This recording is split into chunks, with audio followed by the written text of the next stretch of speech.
What's up, guys? Good morning from Irwindale Speedway, the House of Drift. We are here for Pit Autofest Round 1.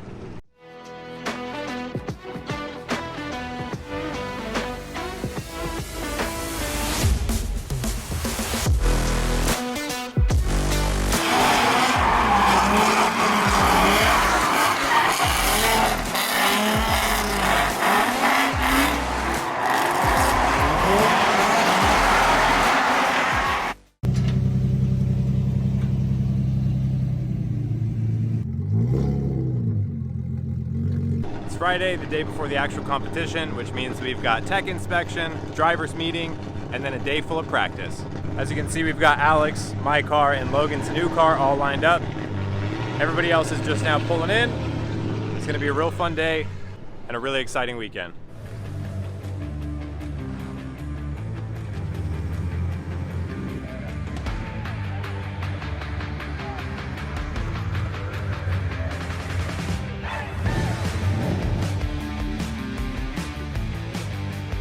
We officially passed tech.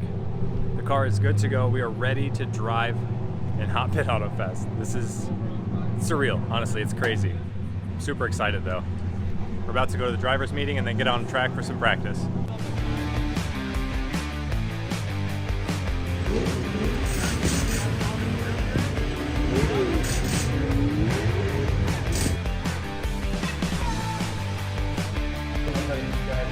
Quickly to practice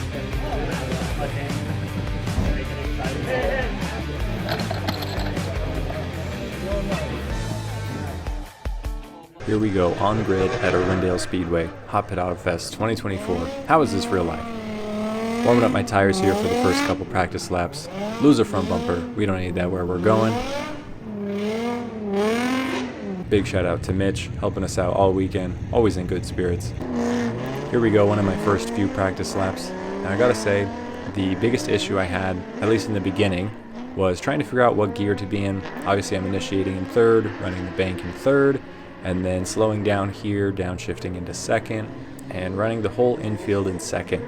And the hardest part with this layout was timing the upshift right, because we, as you'll see, we come back around to the other bank on the infield right here, and I needed to upshift to third. On this run I didn't. You can hear me just banging rev limiter, the car runs out of wheel speed and lose drift. But that was something I struggled with.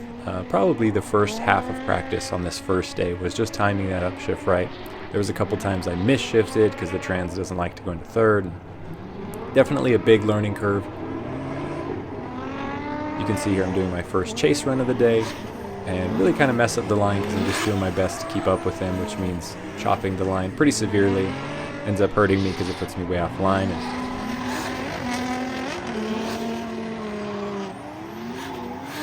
All right, first practice session done.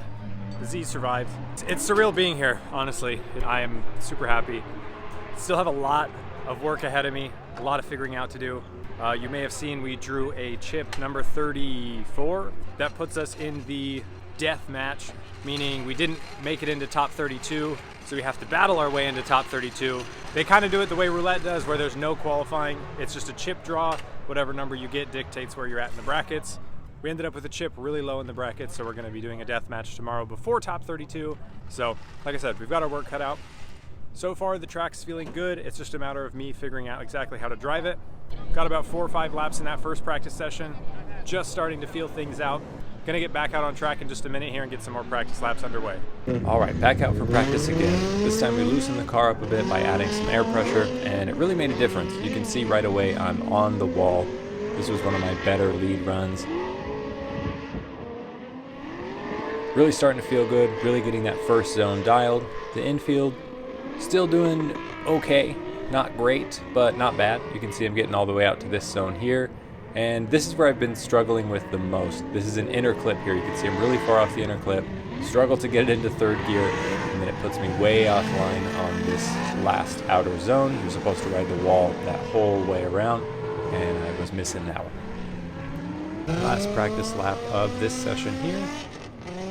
Again, starts off pretty good. Kind of had to like double initiate there, which isn't the best, but still worked my way up onto the wall.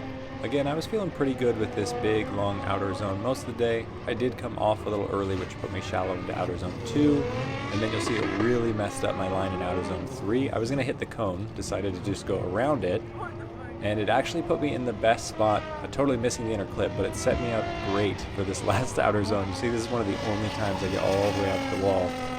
Granted, I don't stay there, I'm kind of falling off there, but it just made me laugh going.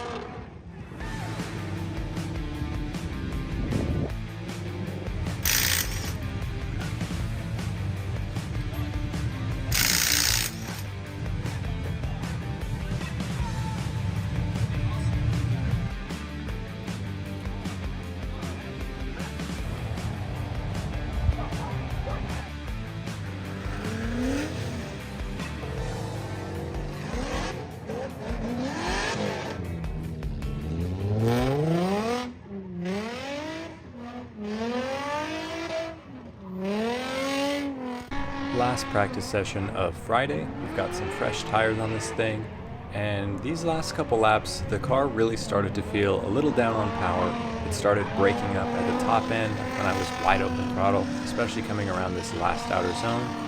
The car was just struggling, and I was really kind of stressed about it because obviously it just got tuned, the nitrous is new, really wouldn't know what to do if it was an issue like with tuning or something. I don't have the ability to fix that at the track.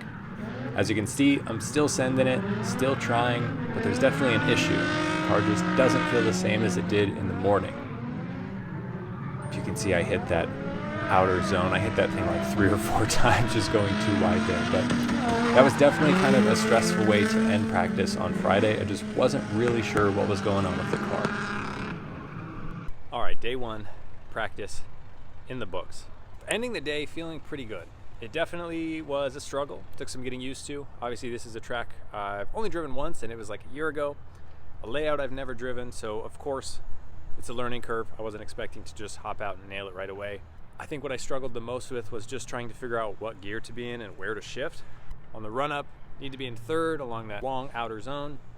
All through the infield needs to be 2nd, and then I have to upshift back into 3rd for the 2nd or last long outer zone, which took some getting used to. I missed a couple shifts, and I finally figured it out. The last 2 or 3 laps felt really good, but I will say we were having a couple issues with the nitrous. The bottle that's in the car doesn't have a gauge on it, so my suspicion is that we are either running low on nitrous, running out of nitrous, or the bottle is just too cold and the pressure is dropping. So I think we're just not getting enough nitrous in the car, but we are still getting that whole shot of fuel, which is dumping a ton of fuel into the intake and making the car run rich, which would explain the breaking up, because it is only breaking up on the switch. So tomorrow morning, as soon as we get here, I'm gonna put a new bottle in the car. It has a gauge on it. We can monitor bottle pressure, and fingers crossed that's all it is. Like I said, ending today, feeling pretty good though. My last couple laps were good. Definitely still brought a spoon to a gunfight. I mean, there's some serious cars here. There's quite a few people who are licensed Formula Drift drivers. There's some cars that may as well be Formula Drift cars. Like, there's some serious competition out here. But let's be honest, we knew we were going to get outgunned coming out here in a pretty basic 350Z. All the nitrous in the world isn't going to make that thing competitive with a stock motor, and that's okay. My goal here at Hot Pit is to learn as much as I possibly can, get as good as I possibly can, and work on developing the Z. Eventually, we will be getting rid of the VQ. More on that later, but like I said, I came out here knowing I was going to get outgunned, and I'm doing it for the experience, because if you want to be the best, you have to drive with the best, which means competing in one of the best series, aside from roulette. Anyways, we are going to pack up, head to the Airbnb, get some sleep, because tomorrow is the big day.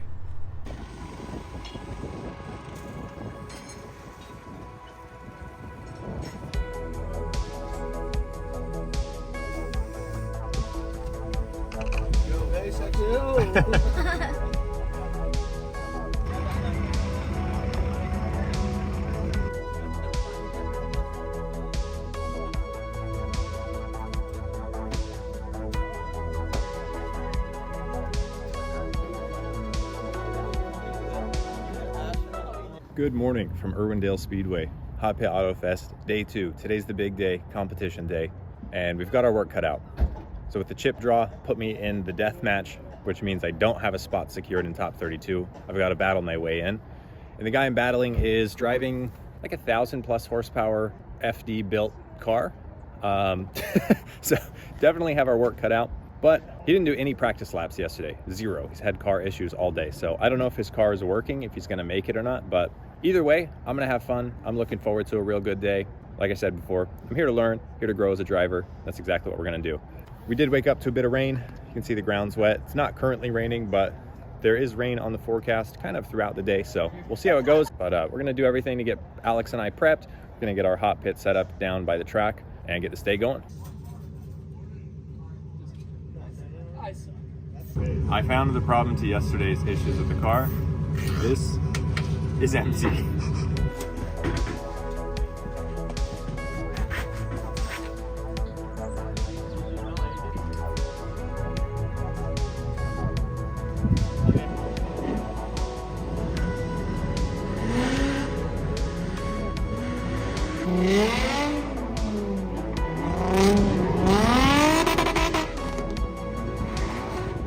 First practice lap of day 2. It is raining today.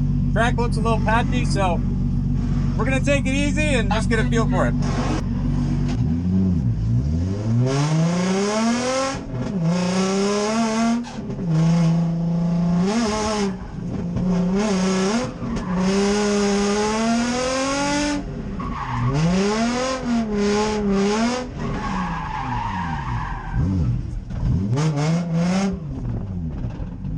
Number 2, track is starting to dry up, but still really patchy. We've got the nitrous on now, so we'll see how it does.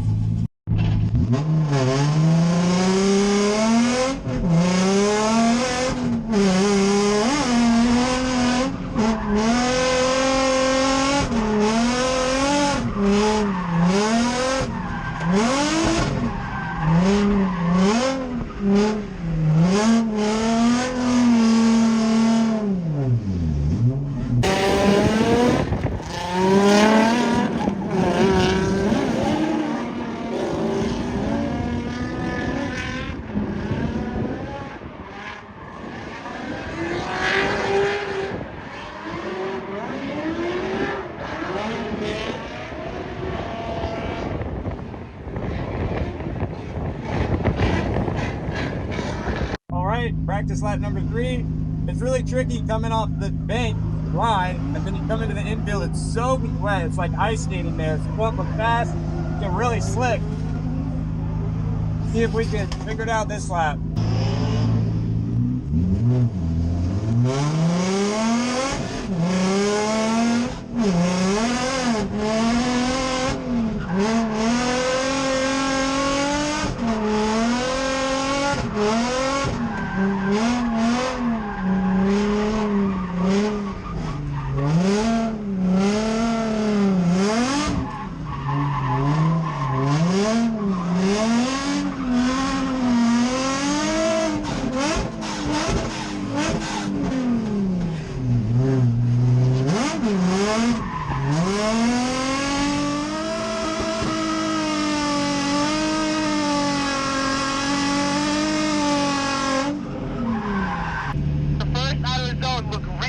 Second outer zone also looked really good. I would say that was just about as good as anyone that's going up right now.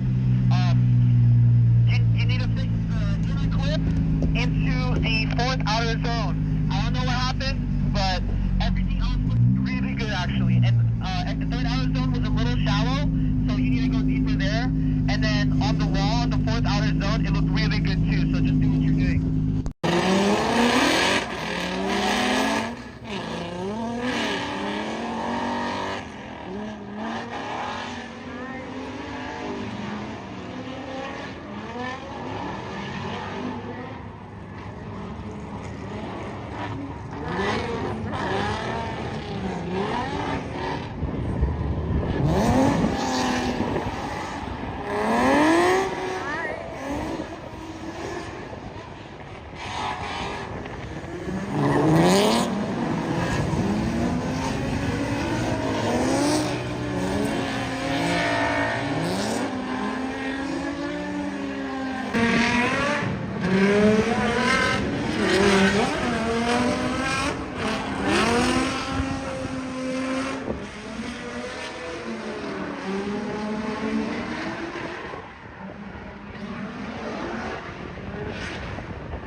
Now this is where things got interesting. I had called it quits on practice. I got a good amount of laps in. I was feeling pretty good.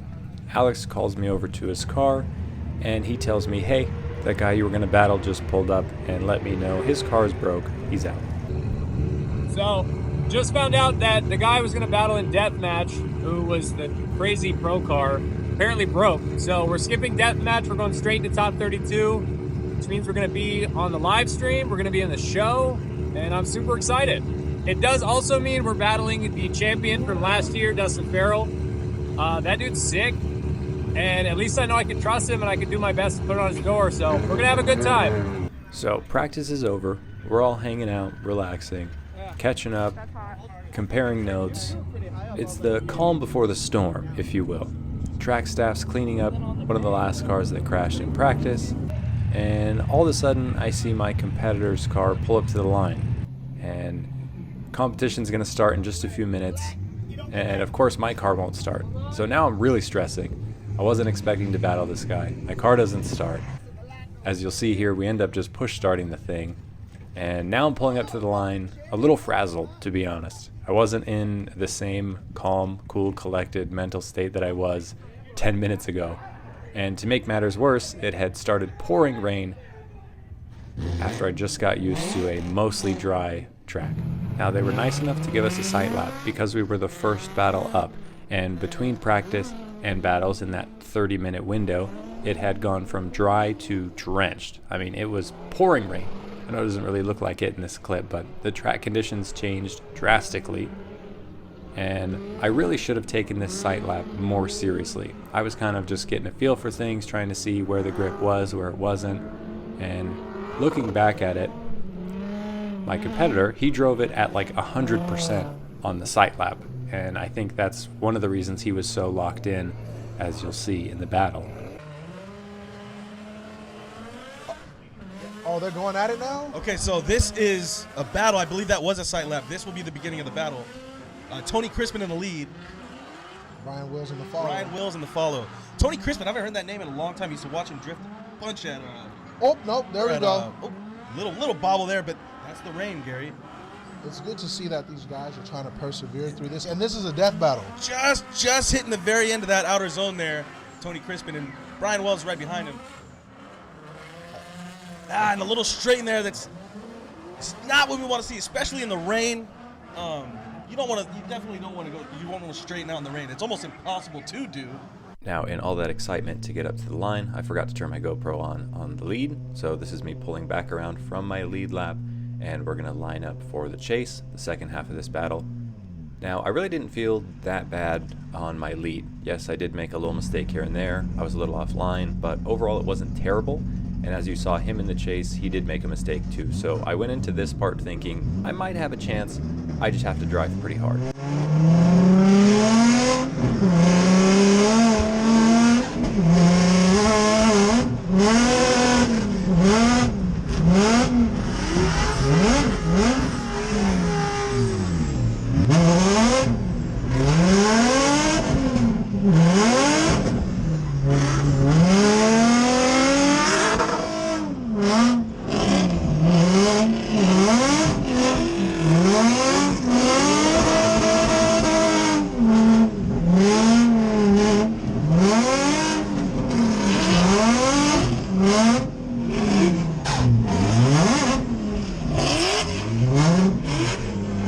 Switch it up. Tony Crispin's going to follow Brian Wells in the lead. I believe all Brian Wills has to do right now is just lead a solid lead, and then think he could pretty much. Pretty sure he's got it in the bag. If he could finish this lap and Tony makes similar mistakes, he's definitely got this one. But if Tony can, put the pressure on him, maybe force a mistake, we got an even little battle there. But Brian filling that outer zone. At this point, Tony shut it down. It's looking like Tony's having a little bit of car issues. I'm not sure why he can't keep that thing sideways. It is raining. I'm going to just say he's stepping back and learning how to drive this course in the rain so he can see what Brian's doing. Brian is doing a great job of filling the outer zone. Even with the lack of grip, he is online. It's almost like a slow motion, perfect lap. It is crazy to see like how well they're driving just in the rain. Well, so we got a taillight flinging around the back of Brian's car, and he is absolutely filling the zone again. He put the entire car in it. Last deathmatch, Brian. Brian Willis gets the win. Congrats on Brian Willis. We will see you in top 32. Point to blue. There you go. So Give Brad it up. Wells gets the win. Give it up for Tony Crispin for coming out here and trying. It's wet, it's weird. And mind you, Tony Crispin's in a stock Z, and it sounds like a stock It Z. sounds like a stock Z. Yeah, he's got Chewbacca locked in the trunk. Oh, pray for those people's ears outside. Okay, one thing I wanted to mention, and I think I talk about it a little later, but it really opened my eyes to how different people drive, especially when they have a really fast car with a ton of angle. I'm used to driving with people who have a similar car to me. Now, I try to drive with people faster, but I really don't get a chance to drive with high horsepower, huge angle cars like this crazy pro car I was up against. And what I learned was, chasing him, because he has so much angle and so much power, especially in the rain, he's able to put that thing at full lock, stand on the left foot brakes, and just sit there and cruise at full lock right on the wall, right? Me expecting his car to be really fast. You'll see there was 2 different times I cut the line, which I shouldn't have done in the first place, but I cut the line trying to get up on his door. I get there and I realize he is going way slower than I am. So I try to slow down, and that's what ultimately makes me straighten. Now, yes, it was raining. You hear the announcers kind of bagging on me saying, how could he straighten in the rain? That was weird. The conditions were just not ideal. The car did feel oddly gripped up in the rain. I mean, we were running like 65 PSI in the tires. There was no reason this thing should have straightened out, but a lot of that was just me. Like I said, I have a lot to learn, but that specific thing was kind of like a light turned on in my head, because I've never really driven with some guy with a ton of power and a ton of angle who can do that. And if you've driven with a really fast car, you know exactly what I'm talking about, because it's way different when they're able to just huck it at full lock, sit on the left foot brakes, and like almost crab walk that thing. Almost parking it going. It's like it's a slight uphill, and they're having so much trouble building speed. They're going. So I have to figure out how to deal with that in a chase position. And I think a lot of it is just going to come from me drawing a better line in the chase and trying not to be so aggressive and cut the line to get up on the door, because if they're going way slower than I am, I've got to slow down, which ultimately is going to make it look even worse. And especially if I'm cutting the line to do that, it's not going to be worth it if I'm going to bobble in the chase and not just stick to their doors. Again, that's the whole reason we're here, to drive with the best and to learn how to do it. Just thought I would throw that in here. Let's get back to the video.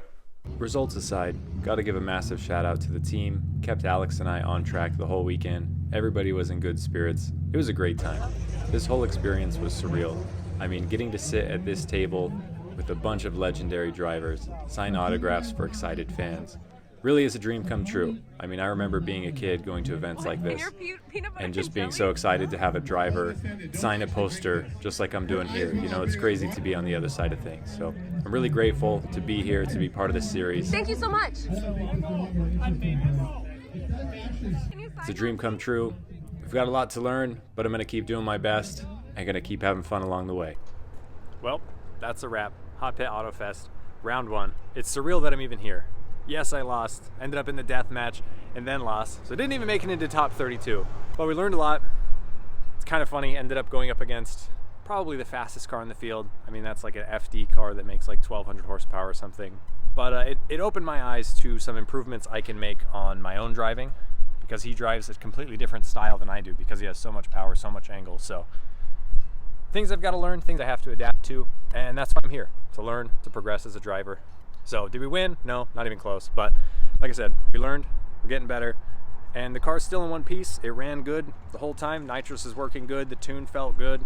A few little things I want to change, but overall, the car's good, and that's all I can ask for, right? That the car drove itself right off track, no damage. Same for Alex. Neither one of us crashed. He also lost in the top 32, but you know, like I said, we're out here having a good time. We're learning, and we're going to continue doing our best. So make sure to come out to round 2 at Kern County Raceway. That's in Bakersfield, California. That's on May 18th. Hope you guys enjoyed this video. Me diving headfirst into the most competitive field I could possibly be in. I know I definitely enjoyed it. Give this video a thumbs up if you did. Make sure you're subscribed, because we got a whole lot more of this to come. And of course, I'll catch you in the next one.